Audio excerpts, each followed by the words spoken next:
Покачувањето на струјата воопшто не е добра идеја и тоа би значило ново малтретирање на граѓаните.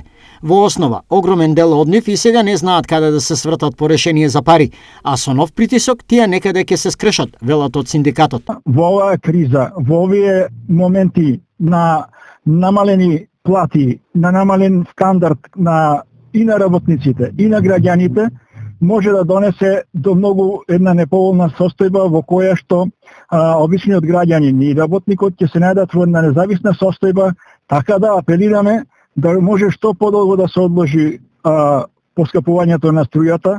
Освен синдикатите, против покачување на струјата се и економистите. Еден од аргументите за покачување на цената на струјата е вложувањето во зелената енергија. Ке се градат сончеви централи со капацитет од 350.000 киловати, но вложувањето во проектот пак ќе бидат пари од народот.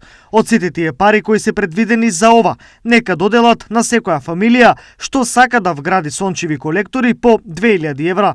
Мислам дека 4000 евра се потребни за да се вгради една таква индивидуална простројка. Ке се произведе по голема количина енергија. Вели Костадин Димитров од Мацев. За граѓаните, ново покачување на струјата ќе биде претовар за и така големиот товар кој сега го носат. Да. И то многу. И те како ќе донесе големо оптеретување. И сега се прават манипулации со струјата, а камоли пак кога ќе има покачување. 1000%. Ставот на синдикатите, мислењето на експертите и граѓанското негодување за нова цена на струјата можеби и ќе се покажат како ефикасни. По најавата за нови цени од јуни, ставот на надлежните како да се менува. Не верувам дека годинава поскапување на струјата ќе има. Изјави синоќа министерот за економија Крешник Бектеши.